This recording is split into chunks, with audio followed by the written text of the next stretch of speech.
Welcome to another episode of the CPG Guys podcast. Our hosts, Sri Rajgopalan, Peter V.S. Bond, and Brian Gildenberg explore how brands and retailers engage consumers in an increasingly digitally driven world. And now, here are the CPG Guys. Hello, and welcome to the CPG Guys podcast, where we explore the omni-channel digital journey of brands and retailers. I'm your co-host, PVSB, and when I'm not podcasting, I'm the Partnership Acceleration Lead at Flywheel Digital. I'm by myself today as both my co-hosts are unavailable. Sri and Brian, I'll miss you on this episode. I want to take a moment to give a big shout out from the CPG Guys to Ria Raj, Sri's elder daughter.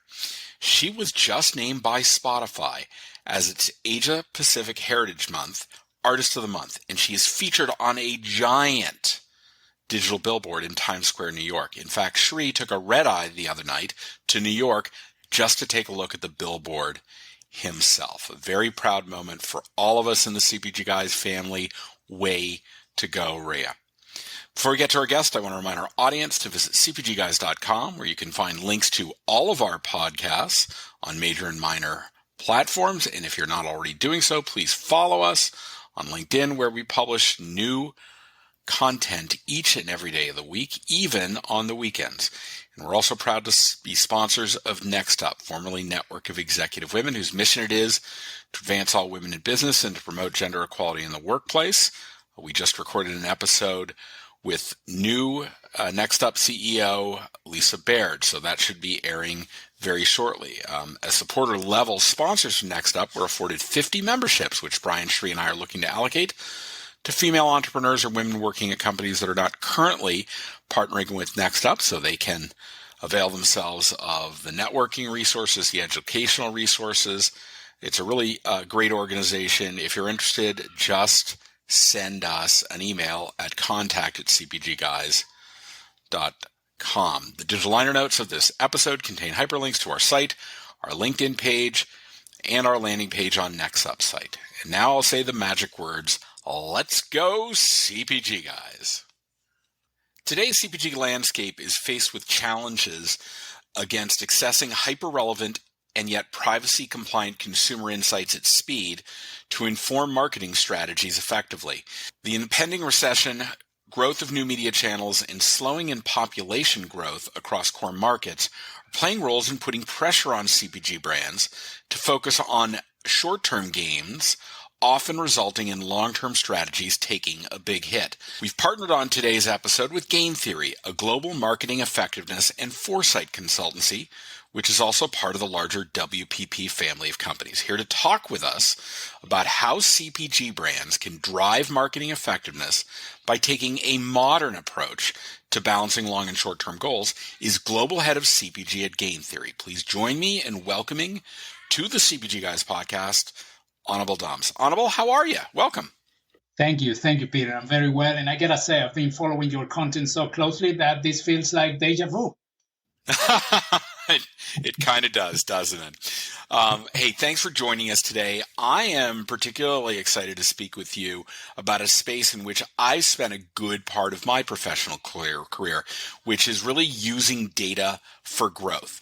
I know it sounds like pretty simple words, but yielding powerful outcomes is what this is about. Before we get to the detailed questions that I prepared for today's conversation, why don't you give our audience a brief overview of Game Theory? So as you said during the introduction, Game Theory is a global marketing effectiveness and foresight consultancy. Now, the vision that we have in the company is actually to accelerate growth for ambitious brands. The last thing that we want is for a brand to commission one of these studies only to be shelved and never be looked at anymore. Someone actually told me something once that I thought was brilliant, that when you run these type of exercises and don't put them into practice, it's an exercise in futility. So you don't really appreciate the insights. So we do that. We help our clients grow by using a combination of the suite of innovation solutions that we have. So technology, that is proprietary of Game Theory, and consultancy as well. Because we know that only providing the tools is not enough, and that some clients can be confused or may even take the wrong decisions if there's not that consultancy layer on top of the tools helping them guide the thought. So that's where we excel at, is striking that balance between easy to use technology and consultancy as well. Now, one of the things that we do is our belief that you can make better decisions when you put high quality data at the center of it, and when you actually take into account three big pillars: what happened in the past, hindsight; how can we use that to understand the present, which is the insight part, and then how can we use that information to make better decisions about the future, or to accurately forecast the future, the foresight. And that's how we go about it, and that's our mantra, if you want to call it in a way. Thank you for that, Anibal. That's very helpful. In the digital liner notes of this episode, we're going to place links to your LinkedIn profile, Game Theory's LinkedIn page, and Game Theory's website, because over 90% of the people who listen to these episodes do so on mobile devices, so they don't have to write anything down. They can just switch over to the liner notes while they're listening, and they can click on the hyperlinks and follow along. They can multitask. That's what all us good business people do. We try to do as many things as we can at the same time. But that's really helpful. Well, let's get to the questions that I've prepared for you. I'm really excited about this conversation. Let's start at a much higher level. You lead the CPG vertical at Game Theory. Pretty big question, broad, but I'm sure you can hit at this. What do you think are the main challenges faced by consumer packaged goods brands in their current landscape relative to their marketing effectiveness? Yeah, this is a very changed landscape from what the CPG companies actually were used to, particularly after the pandemic. So the main thing, I guess, to address the elephant in the room is the current recession, or the inflationary outlook that we have at the moment. So if you think about it, prices are going up. Some CPG companies, in which the out-of-pocket is not that big, have the upper hand in terms of taking pricing, for example, to protect their profit, because the consumer will not notice until a while later. But there are some companies in which the share of wallet is actually higher for their goods, and then the consumer notices that right away. So the companies can go two ways about this. One is just have a hard price increase, or another thing is just to start putting out more media, make sure that the company is insulated when you put your pricing, when you take your pricing action. Then that's something that can insulate the effect, and it can make the consumer less sensitive to the price increases. But that's one thing. Then there's a private label, of course. I saw a statistic that said that before the pandemic, consumers were less likely to buy another brand if yours was not in stock. But with all these things that have happened in supply chain issues and things like that, consumers are more likely to pick up private label or another brand if they cannot find yours. So that's something as well that's changed. And then DTC brands, of course. We have a lot of DTC brands now in the market, bypassing retailers altogether. So that's something as well that overall it's pointing to higher competition and the need to actually increase prices because of the inflationary pressures. There's also what I call the lack of, in some companies, the lack of creative excellence. A lot of companies out there in the CPG world are going for cheap rich. So let's just touch on everyone. Someone is going to buy our good. That actually doesn't work now, because when you have people actually trying to stretch their dollar, they'll want to go for a brand in which they identify, in a brand that has built a differentiated case for them to select them. So that's when creative excellence actually takes the forefront now, in terms of not going for cheap rich, but actually trying to develop something more targeted for the consumer that is going to stick to your brand and is going to be part of the base. I mentioned before this a little bit, but supply chain issues have been rampant. And don't think about only getting the final good to the retailer, but also the issue with the packaging of those goods. It's been either you don't find it, or the price of what is used for the packaging, whether it's plastic or glass, has increased dramatically, hurting the P&L.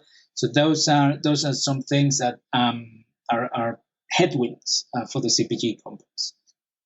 And then the big one, I gotta say as well, is, in all this turmoil and also the media landscape changing, you have added pressure for marketers to justify their budgets. Because if you're a marketer in a large CPG organization, you are going to be asked to furnish proof that whatever you're doing out there is driving sales. Now, that is easier with some tactics in which you can say immediately spike happening, the week that you have the activity, and that's fine. But for others that are more brand building, that actually it's a little bit of it takes a study, an advanced analytics study to actually unearth what was the short-term sales for the company. Now, usually marketers have used MMM for CPG, but think about it. MMM is very strategic. So when you're talking about TikTok, when you're talking about channels that didn't exist some years ago, MMM is not going to pick that up. It actually is very unlikely that it's going to pick up even the difference between programmatic and other type of digital buys. So that's something that MMM struggles with. And a lot of the marketers in the CPG world actually turn to multi-touch attribution. And multi-touch attribution has always been a tall order for CPG because CPG companies don't own the cash register. Once your shipments leave the warehouse, you don't know who's buying the good. So that's something that it's a big unknown for marketers. So when we're talking about attributing specific weights of media to a particular user, there are a lot of unknowns.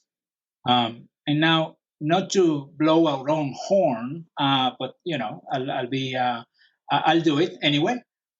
We saw this coming, and that's why we developed a tool that actually doesn't rely on any PII or any type of information like cookies that are crumbling at the moment. And it's called Sensor. And our tool actually, what it does is bypass all of that privacy stuff and get you to the same level of insight by measuring the activities at the hyper granular level. Well, let's get to that in a second. I loved a couple things that you mentioned there. Let's talk a little bit about the pressure of private label. That's got to be something that brands are thinking about every day. As prices are going up, consumers have to stretch their budget. That suddenly becomes something they're willing to consider. And moreover, as your point earlier, the supply chain constraints had an impact where, while some manufacturers made the decision to go to allocation, where they said, I'm going to fill my most important retailers at the highest level and on down the line. Where I live in New England, the retailer I shop at is a small 150 store chain. I could tell that when in the middle of the pandemic, when I would walk into the store and find 35% out of stock. So what did I have to do? I had to make decisions to get products for my family. But you know what? If I find that private label item that the quality is acceptable to me, now the price is the determining factor. And good when the brand gets their product back in stock, good luck in getting me to come back to that brand. So that's something that they're probably really focused on. I love your comment about multi-touch attribution. A lot easier for a direct-to-consumer business to do, right? Because they understand every component of the path to purchase. To your point, scaled brands that are sold through retailers, omni-channel, particularly brick and mortar, they don't have that information. And multi-touch attribution isn't a viable mechanism for marketing mix modeling, or MMM as you described it. So let's get to the second question that I've got. Let's delve into this concept of multi-touch attribution.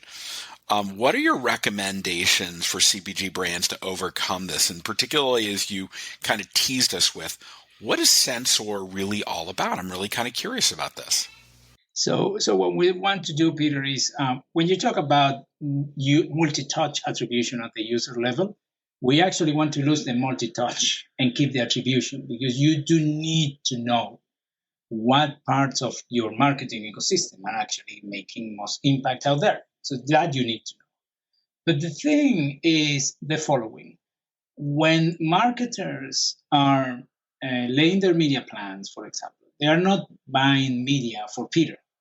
They are not buying media for Anibal. They are actually buying media for the segment in which we are, or for the locality. So that's something that it's very far away from the concept of multi-touch attribution. Now, think about something else.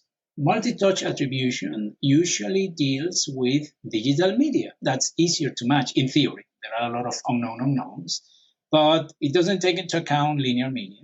It doesn't take into account, or traditional media, I should say. It doesn't take into account economic factors or other factors that actually may hinder the effectiveness of your campaign. So all of that is actually brushed to the side. And this is the funny thing. When you look at CPG sales and the decomposition of CPG sales, the majority of those sales are in the base. And then MTA doesn't measure the base at all. Now, what we have done is actually come up with a solution, Sensor, that looks at the micro geographies, which is the level at which media is planned, and then it measures all the marketing activity and also non-marketing factors at that level. Now, if you can imagine that, we're talking about ad placements at the daily level that can be connected now at that level of granularity. We're talking about sales at the zip code level that can be collected as well at that level of granularity. So suddenly, every week, what you have is an immense amount of data, which is what MTA uses actually to make sure that you have enough degrees of freedom to test for granularity and to test for tactics that you wouldn't even dream of testing when you're on an MMM type of construct. And it's PII compliant because there's no need to use any cookies or any type of information like that. It is omni-channel. Lovely word that you just used in there because it measures both online and offline. And this is the best part. It is near real time. So say, for example, that you want to get results pretty quickly. Sensor can give you results every week, every 2 weeks, every month. Now, granted, this depends on the ability of the company to actually ingest those results and put them into practice through activation. And that's something that we can help with. But for typical CPG companies, for example, we would recommend starting with quarterly results and then move to monthly. And then, if there's appetite, then twice a week if you are in the high season. And that has actually, we have had clients that move from MMM to Sensor, and you can do MMM once a year for the strategic part and then have Sensor running monthly, that have seen a 30% year-on-year ROI improvement. Now think about that. Every year, 30%. That is huge.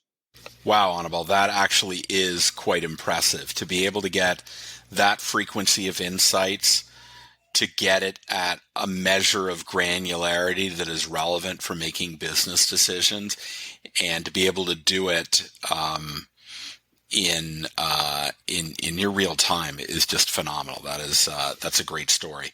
So let's get to my next question.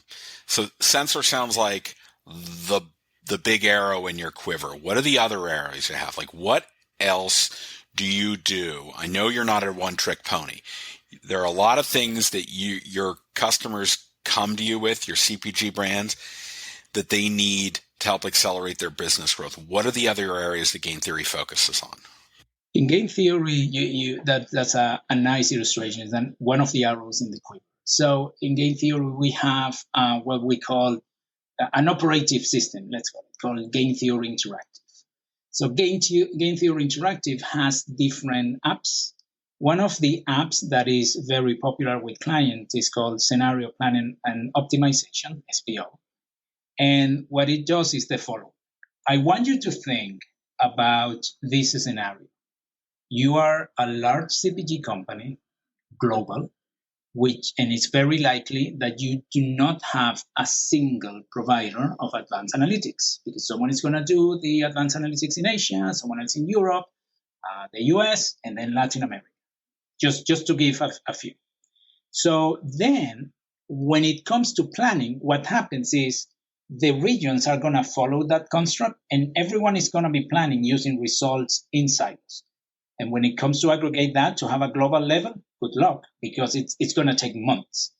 So what we do with SPO is that SPO actually sits on top of all those solutions. Now, we're not producing the output, so there's no conflict of interest. The only thing that we're doing is ingesting them, and it doesn't matter how many providers you have. We put them all into a single platform that can be accessed by the regions and by the global team as well. Run simulations and then quickly visualize what's happening in the world, what's happening in your region. So that's that very powerful construct because, again, you break those silos right away. Another thing that we have been doing is understanding brand health.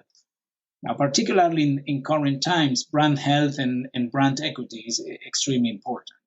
So brands are more concerned with this and with the ability to drive brand health using the same marketing tactics that they're using at the moment. So we have a solution called Integrated Marketing Response, which actually looks not only at the direct effects of your marketing. Think, for example, on a regular MMM, you'll have that TV drove 100 incremental sales of your good. That's it. You don't know anything that happened in between. With our integrated marketing response framework, we can actually see what portion of TV affected search, for example, what portion of TV affected brand awareness. And this is particularly important when you have campaigns out there that are not geared towards short-term sales, but that are more geared towards generating awareness. Think about new launches. So you lose a big chunk of information if you're only looking at direct effects, particularly on a small base. So that's something that we're helping clients with as well. And then with that same framework, you can understand path to purchase. Another thing, Peter, as well, is some CPG companies track consumption of their goods. They can track it on a monthly level, on a weekly level, so on and so forth. Now, imagine if you had the ability to have two marketing plans in front of you, both of them actually give you similar short-term sales, but one of them generates more consumption of your good and then allows you to plan for a more robust base in the long term. That's something that we have helped clients with as well, incorporating those consumption studies into measurement, advanced measurement. And then another one that I'm super excited about, and you're going to laugh with this, is, a lot of providers out there, when they talk to clients, they say, you're going to do more media because the media impacts the base of your business. But then when they show a model, what you see is a rectangle, and that's your base. You're like, well, how do I know that this thing is impacting my base if the base is completely flat? So, and then you got to wait until the model gets updated so that the rectangle changes level, and they tell you your base change. Now, we don't do that. What we do is we actually use a moving base type of construct. I'm not going to get too esoteric, but it's called UCM. And then by using that moving base from the first run, you can actually see what are the different marketing tactics that are impacting your base and by how much. And that's very powerful, again, in terms of planning for the future. Wow, that is terrific. I love the idea of this data agnostic platform because, to your point, brands use different types of insights providers, particularly global brands, and one may be particularly dominant in one market, another in a different market. And how do you bring that all together? And what I hear from you saying is you have built a data agnostic platform to ingest the insights and then deliver back to the entire enterprise visualization tools so they can all consistently see the insights that are being developed. And I just love the idea of the moving base construct to really identify which elements of the marketing investment are actually moving the needle against that all-important base. That's really terrific. All right, so let's talk about then, because the construct that you started with is hindsight, insight, foresight. Let's kind of go to the last component of what game theory is really known for, which is the foresight aspect, really. So let's talk about predicting this future. Why do you think game theory is in a advantageous position to be confident in delivering foresight for your clients? What is it about game theory's experience, about its capabilities, about its people that you really kind of lean on and say, this is why we really do deliver against being a foresight consultancy? Yeah, that's in this line of business, experience is very important. And game theory is actually 50 years young. Game theory started in the 70s with a company called OHAL. So you can imagine that we have a lot of benchmarks, not that we're serving our clients benchmarks that are 50 years old, but what this means is that we have seen the movement of ROIs of channels that have existed for a long time, the ROIs of channels that are new, how they are interacting with those ones that existed before, and then what are the drivers of those channels and how they have changed over time. Now, when you look at such a large amount of data and a large amount of information, that gives you a very good foothold in terms of predicting the future and in terms of also giving clients insight behind channels, for example, that they did not even know how they were performing or that they were thinking about doing, and that's something that we can recommend as well based on the benchmarks and based on all the intelligence that we have. Now, obviously, this comes from the consultancy aspect and from being very regimented in terms of making sure that we track not only the final result, but also track the value generated to clients, because that's another thing as well, right? Now, you need to understand when you make a recommendation, was it really incorporated and how much did it really drive? So that's something that I gotta say has definitely given us a vantage point.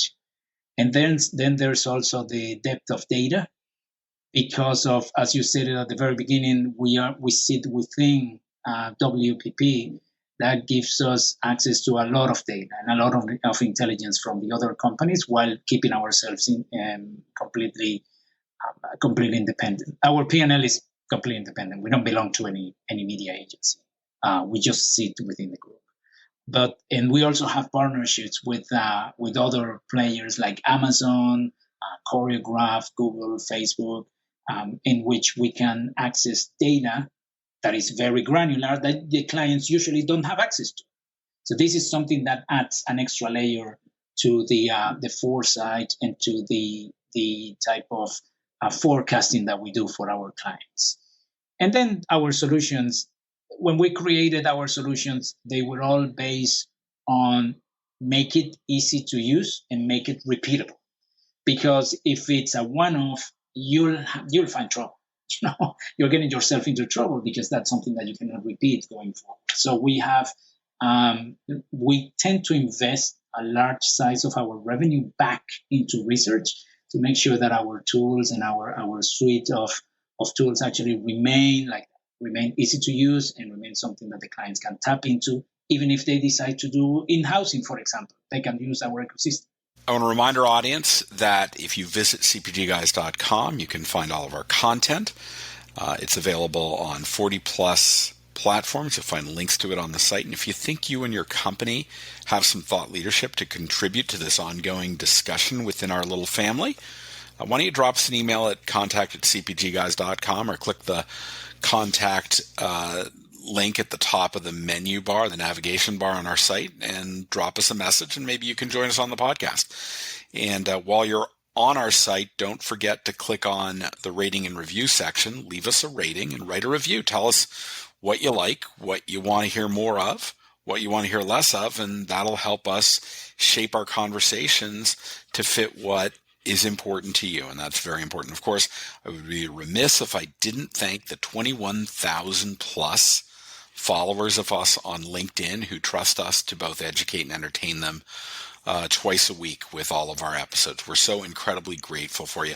So, Anibal, I'm going to try and summarize some of the things the takeaways that really hit me as we went through this conversation. The fact that you're looking back, you're looking at what's going on now, and that ultimately shapes the foresight. The hindsight, insight, foresight is, I think, a very laudable mission within what game theory is trying to do. There's a lot of pressure that brands are feeling in these economic times.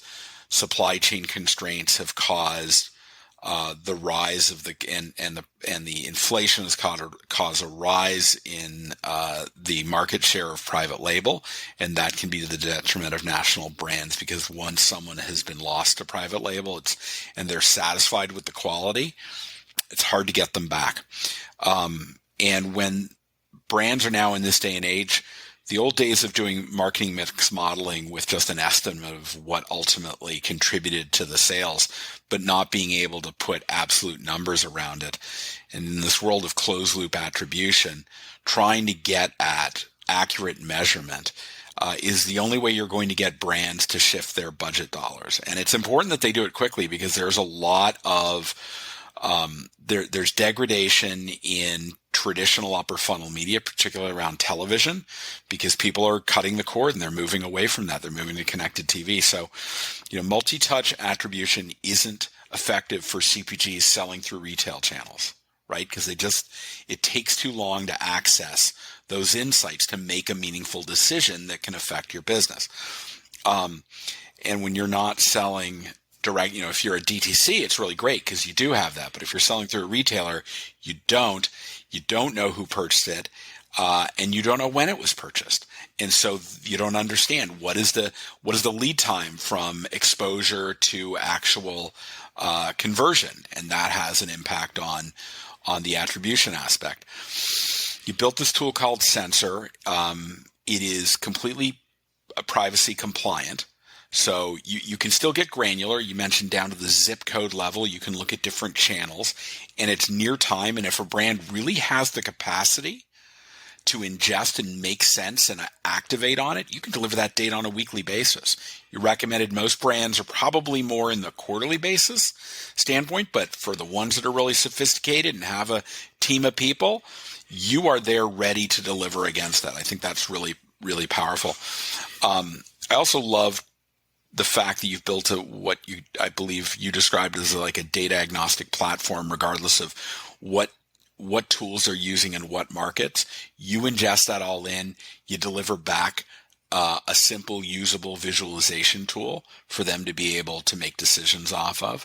You can help them understand their brand health, the path to purchase, consumption, and really tackling that seemingly difficult aspect of understanding the base by developing a construct to identify the impact of different marketing capabilities. You've got 50 years of experience, while you are a separate unit that sits within WPP. You can access all of the powerful insights that the broader WPP organization has.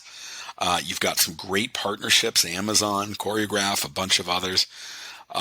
And all of this make game theory particularly positioned for the foresight aspect of helping brands in the, I'll use my Canadian Wayne Gretzkyism, go where the puck is going, right? That's what it's all about. So hopefully hopefully that's a good summary of what I heard you say. Did I miss anything there? It was an excellent summary. The only thing that I'm going to ask is the ability of Sensor to not only measure media, but even couponing and shopper for it. Oh, that's even better. That's really powerful. All right. Well, listen, Anibal, thank you for taking some time out of your day to share with us the tremendous work that game theory is doing to help brands succeed into the future. Really appreciate your time, and it was great to have you today. Thank you very much, Peter. Talk to you soon.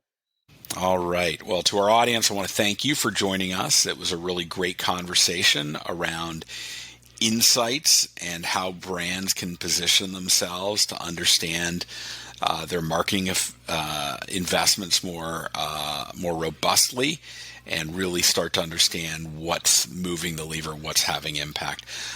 Look forward to speaking with you on the next episode of the CPG Guys. Goodbye.